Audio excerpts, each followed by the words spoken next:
சங்கீதம் 40. ராகத்தலைவனுக்கு ஒப்புவிக்கப்பட்ட தாவீதின் சங்கீதம். கர்த்தருக்காக பொறுமையுடன் காத்திருந்தேன். அவர் என்னிடமாய் சாய்ந்து என் கூப்பிடுதலை கேட்டார்.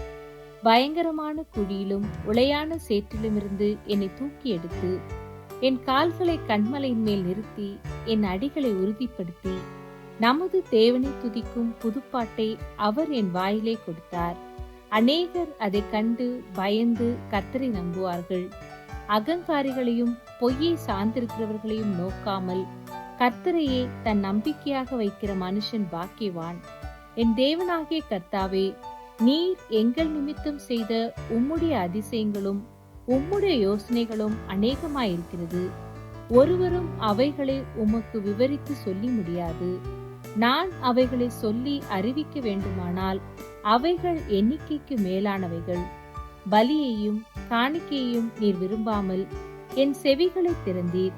சர்வாங்க தகன பலியையும் பாவ நிவாரண பலியையும் நீர் கேட்கவில்லை.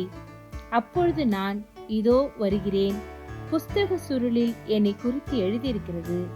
என் தேவனே, உமக்கு பிரியமானதை செய்ய விரும்புகிறேன். உமது நியாயப்பிரமாணம் என் உள்ளத்திற்குள் இருக்கிறது என்று சொன்னேன். மகா சபையிலே நீதியை பிரசங்கித்தேன். என் உதடுகளை மூடேன். கர்த்தாவே, நீர் அதை அறிவீர். உம்முடைய நீதியை நான் என் இருதயத்திற்குள் மறைத்து வைக்கவில்லை. உமது சத்தியத்தையும் உமது ரட்சிப்பையும் சொல்லி இருக்கிறேன். உமது கிருபையையும் உமது உண்மையையும் மகா சபைக்கு அறிவியாதபடிக்கு நான் ஒளித்து வைக்கவில்லை. கர்த்தாவே, நீர் உம்முடைய இரக்கங்களை எனக்கு கிடையாமற் போக பண்ணாதேயும்.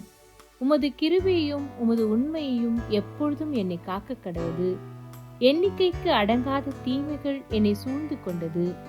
என் அக்கிரமங்கள் என்னை தொடர்ந்து பிடித்தது. நான் நிமிர்ந்து பார்க்க கூடாதிருக்கிறது. அவைகள் என் தலைமயிரிலும் அதிகமாயிருக்கிறது. என் இருதயம் சோர்ந்து போகிறது. கர்த்தாவே, என்னை விடுவித்தருளும். கர்த்தாவே, எனக்கு சகாயம் பண்ண தீவிரியும். என் பிராணனை அழிக்க தேடுகிறவர்கள் ஏகமாய் வெட்கி நாணி எனக்கு தீங்கு செய்ய விரும்புகிறவர்கள் பின்னிட்டு லட்சையடைவார்களாக. என் பேரில் ஆ ஆ ஆ ஆ என்று சொல்லுகிறவர்கள் தங்கள் வெட்கத்தின் பலனை அடைந்து கைவிடப்படுவார்களாக. உம்மை தேடுகிற அனைவரும் உமக்குள் மகிழ்ந்து சந்தோஷப்படுவார்களாக. உம்முடைய ரட்சிப்பை விரும்புகிறவர்கள் கர்த்தருக்கு மகிமை உண்டாவதாக என்று எப்பொழுதும் சொல்வார்களாக.